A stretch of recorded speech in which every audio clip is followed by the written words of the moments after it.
सारे असुरों ने देवलोक में हाहाकार मचा दिया था, तब माता ने सभी देवों के देवियों को विंध्याचल पर्वत पर सुरक्षित किया था। चलिए देखते हैं आगे की कथा।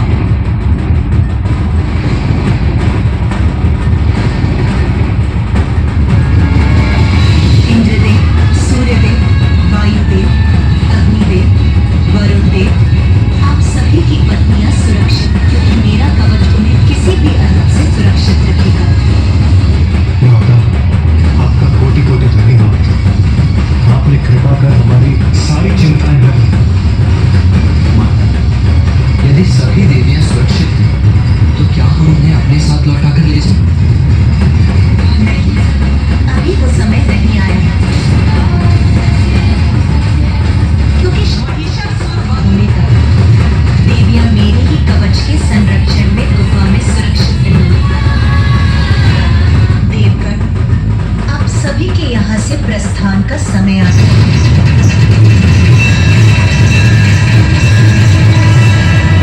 माँ, हमें यहाँ से दूर मत भेजिए। ये सब जो घटित हो रहा है और जो होने वाला है, ये सभी तो आपकी ही लीला है माँ। हमें भी यहाँ रहकर आपकी उसी लीला का प्रत्यक्षदर्शी बनने की अनुमति दीजिए माँ।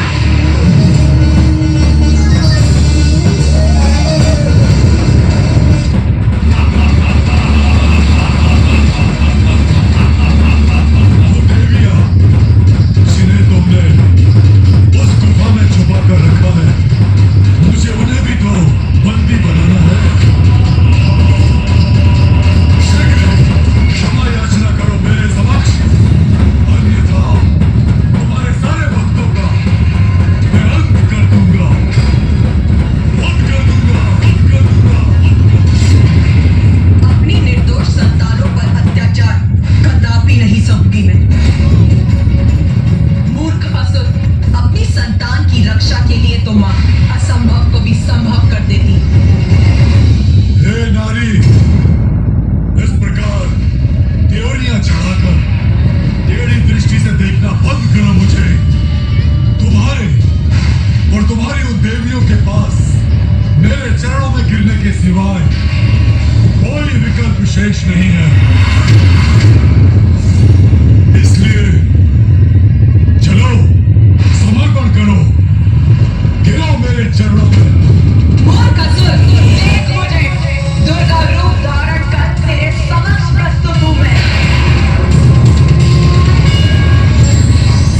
एक स्त्री मेरा अंत करे, ये नहीं हो सकता।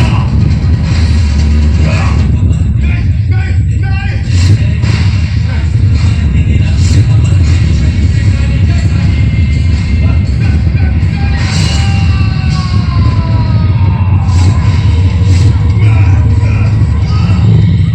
महेश,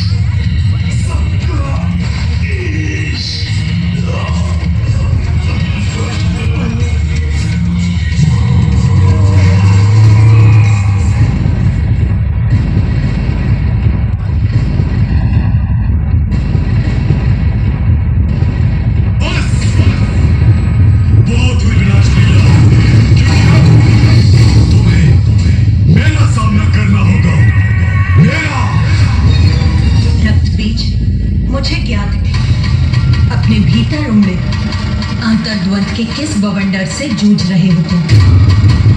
मुझे याद है देवी, आप जगत जननी हैं। मैं आपसे युद्ध करने के लिए विवश हूँ जगत जननी। पूर्व में भी मैंने महाराज महिषासुर को चेतावनी देने का प्रयत्न किया था, किंतु मैं असफल हुआ। मैं आपसे युद्ध करने के लिए प्रस्तुत हूँ माता। स्त्री को तुच्छ समझने वाले अब उसी की शक्ति तुम्हारा अंत करेगी और संसार को तुम्हारे अत्याचार से मुक्त करेगी।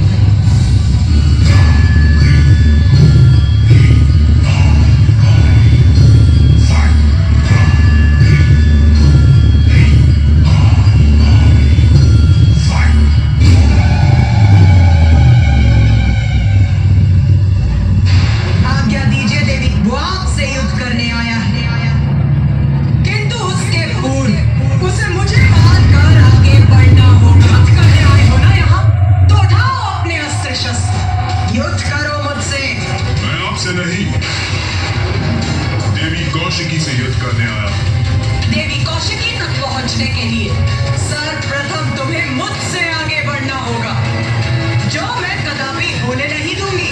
युद्ध तो मैं मात्र देवी कौशिकी से ही करूंगा। आप जाएं और उन्हें युद्ध के लिए मेरे समक्ष प्रस्तुत करें। मुझे आदेश देने का प्रयास कर रहे हो तुम? इतना तो साहस! आइए देवी, युद्ध कीजिए मुझसे। यही तो मैं भी चाहता हूं।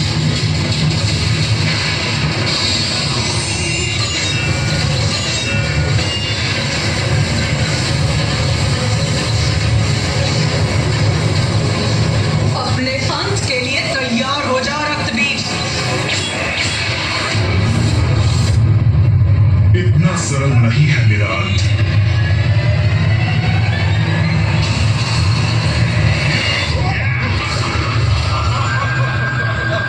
इस प्रकार तो ये असुर निरंतर उत्पन्न होते रहेंगे। इनका कभी अंत ही नहीं होगा। माता कैसे करेंगी इनका संहार? इन असुरों की विपरीत ये रणनीति तो विफल हो रही है प्रथम पूज गणेश जी। नहीं देवराजन, माँ कभी विफल नहीं हो सकती। इसीलिए आप अपने इन नकारात्मक विचारों को त्याग दीजिए। कुमार कार्तिकेय, आप सर्वथा उचित कह रहे हैं, किंतु जो हमारे समक्ष है उसे कैसे नकार सकते हैं? माँ काली असुरों का वध कर रही है, किंतु उन्हीं से अनेकों असुर और उत्पन्न हो रहे हैं। ये तो ऐसा चक्र प्रतीत हो रहा है जिसका कोई अंत ही ना हो। ऐसा कब तक चलता रहेगा? जब तक रक्त बीज का रक्त शेष रहेगा। इनका रक्त पान करो, रक्त पान करो, रक्त पान करो, भक्षण करो इनका, भक्षण करो इनका। मेरे और मेरे असुरों के रक्त का पान करेंगी ये, तब तो संभव है कि मेरा अंत हो जाएगा। इनका अंत ऐसे ही होगा। हमें इनके रक्त को धरती का स्पर्श करने से रोकना होगा, तभी नवीन रक्त बीज उत्पन्न नहीं होंगे। इन असुरों का रक्तपान अकेले कैसे करेंगी माँ काली?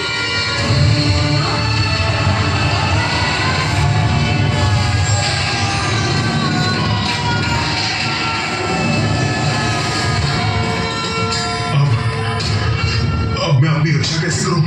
रक्त बीज, अब तुम्हारे रक्त का पान करूंगी मैं। बहुत बड़ी मूर्खता की है तुमने। माता आदि शक्ति की शक्ति से परिचित होने पर भी तुम जगत जननी से युद्ध करने के लिए